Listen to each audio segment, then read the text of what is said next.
अवश्य निर्मित होता, किंतु कार्य का बंधन निर्मित नहीं होता पार्थ। तुम्हें कर्म और कार्य के बीच क्या भेद है, ये जानना आवश्यक है। सभी कर्म कार्य, किंतु सभी कार्य कर्म नहीं।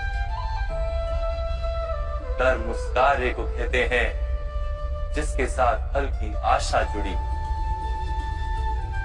मनुष्य जब भी सुख की, संपत्ति, प्रशंसा की आशा रखकर कोई कार्य करता तो वो उस कार्य के फल से बंध जाता। जब किसी कर्म को फल की आशा से किया जाए तो उसे सकाम कर्म योग कहते हैं, और जब किसी कर्म को बिना किसी फल की आशा से किया जाए तो उसे निष्काम कर्म योग कहते हैं। इसी कारण से उसे बार बार जन्म लेना पड़ता है। वास्तव में मनुष्य को कोई कर्म नहीं बांधता, कर्म से जुड़ी आशाएं उसे बांधती।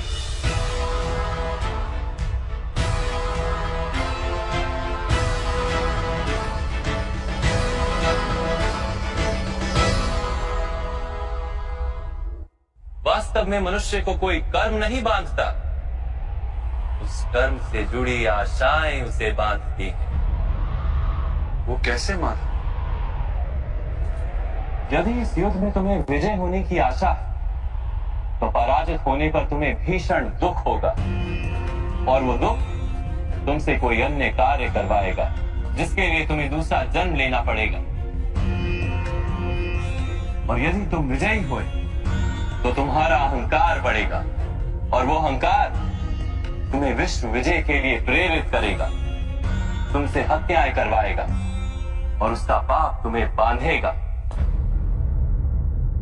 विचार करो, यदि तुम्हें इस युद्ध में ना विजय का मोह और ना पराजय का भय,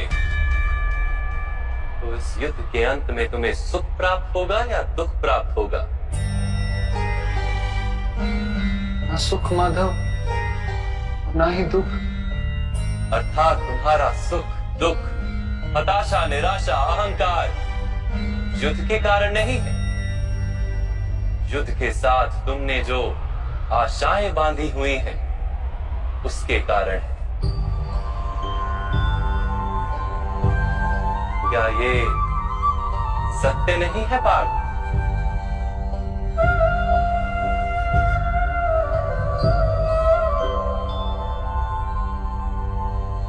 सुख दुखे समे कृत्वा लाभा लाभो जया जयो ततो युद्धाय युज्यस्व नैवं पाप मवाप्स्यसि।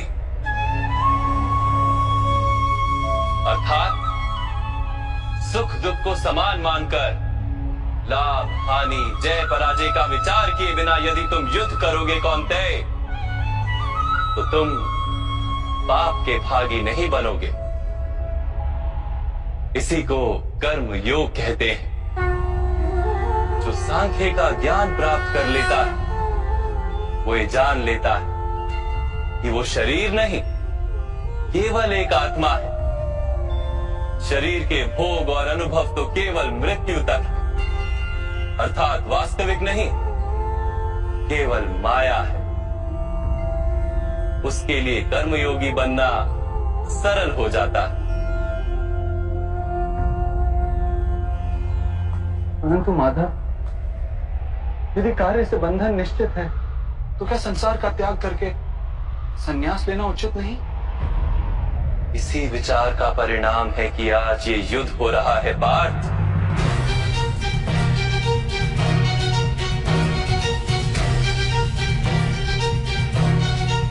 विचार करो, जब सत्व गुण से भरे धर्म को जानने वाले लोग कर्मों का त्याग करते हैं, तब अधर्म से भरे लोग भी संसार को चलाते हैं।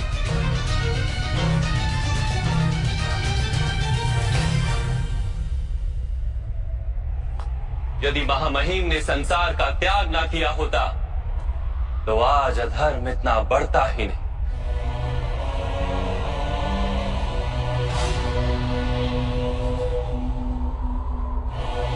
और तुम्हारे पिता ने यदि संन्यास ना लिया होता तो आज भ्राता युधिष्ठिर सुख से राज कर रहे होते।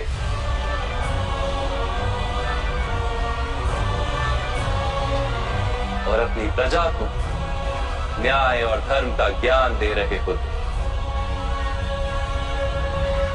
किंतु दुखदायक बात तो यह है पार्थ कि सत्वगुण से भरे मनुष्य ही संसार को लाभ दे सकते हैं, किंतु वो ही संन्यास का विचार करते हैं।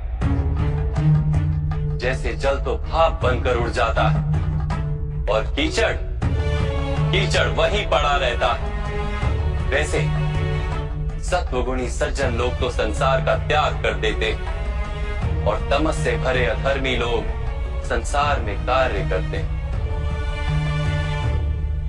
इसी कारण से संसार में पाप और अधर्म बढ़ता है।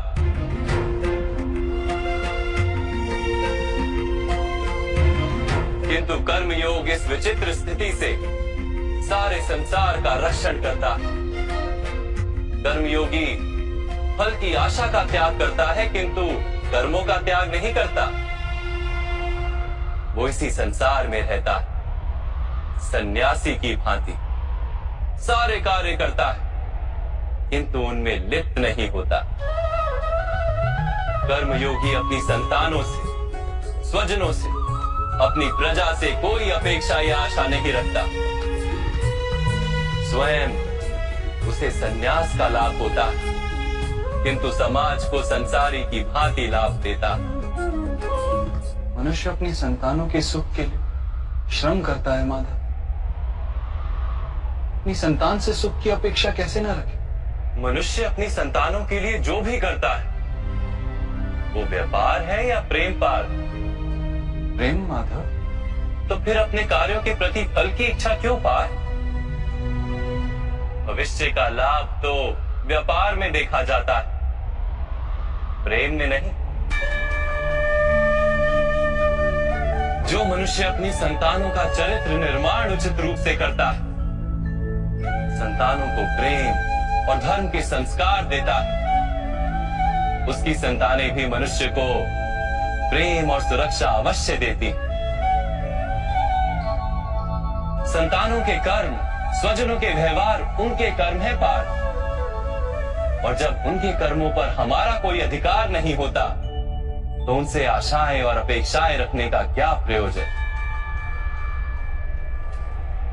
यदि गहन विचार करोगे पार्थ तो शीघ्र ही ये जान लोगे कि जीवन में ऐसा कोई कार्य नहीं है जिसके साथ आशाएं और अपेक्षाएं जोड़ना अनिवार्य हो। जब सृष्टि ही परमात्मा है और मनुष्य स्वयं परमात्मा का अंश है, तो सारे कार्य परमात्मा ही करते हैं, मनुष्य स्वयं कुछ नहीं करता। यही कर्मयोग का मूल सिद्धांत है पार्थ।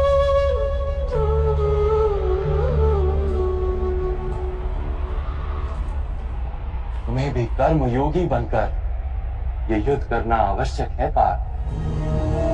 त्रिगुणिया विश्या वेदा निस्त्रिगुण्यो भवार्जुन निर्द्वंद्वो नित्य तत्वस्थो निर्योग क्षेम आत्मवान। तीन गुणों का त्याग करके निर्गुण बन जाओ पार्थ, इस द्वंद्व से मुक्त हो जाओ। सदा सत्व अर्थात परमात्मा में बुद्धि लगाकर कर्तव्य का वहन करते रहो। कुछ प्राप्त करने की इच्छा और कुछ प्राप्त किए हुए का रक्षण करने का विचार त्याग दो पार्थ, और अपनी आत्मा को स्वतंत्र कर।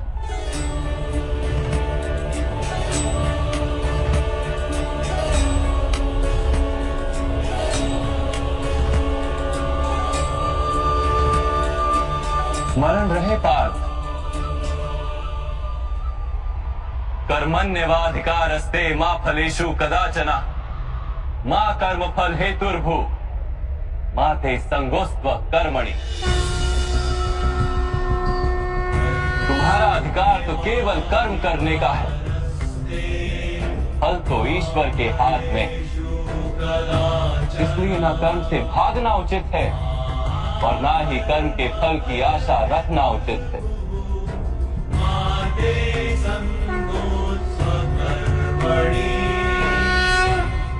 जो फल का त्याग कर परंतु कर्म का त्याग ना करे, ऐसे कर्म योगी को कैसे जाना जा सकता है माधव?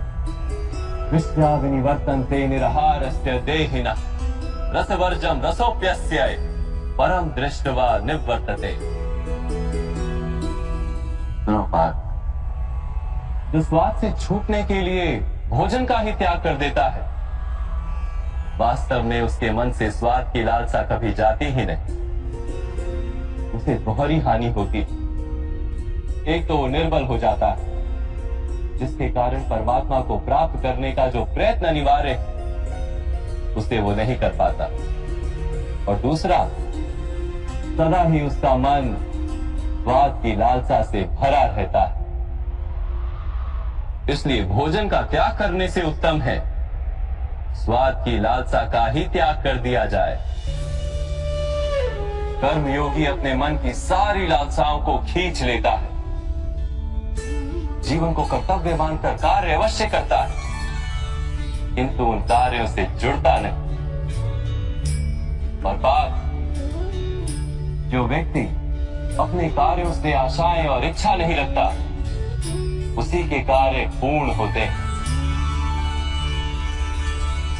एक असफलता से दुखी होकर जिसका मन डोलता नहीं, एक सफलता से आनंदित होकर जो स्वयं को सर्वश्रेष्ठ नहीं मानता, ऐसे ही व्यक्ति को कर्म योगी कहते हैं। और ऐसा व्यक्ति जीवन में बार बार सफल होता है।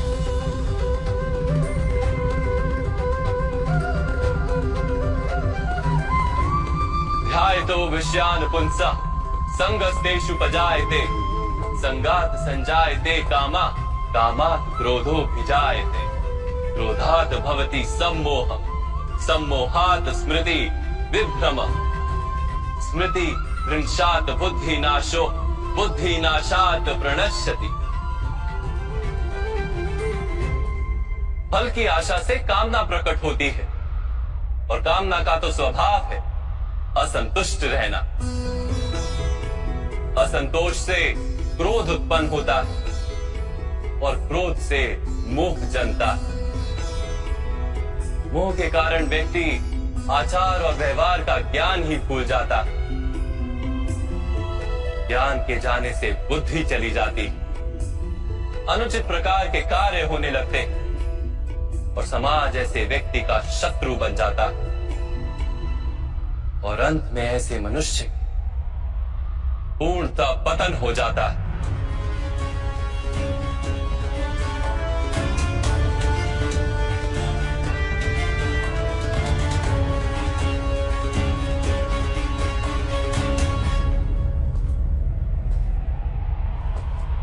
जैसे भ्राता दुर्योधन, उनके सेनापति महामहिम उनके ही शत्रु हैं, और तुम्हें विजय का आशीर्वाद दिया।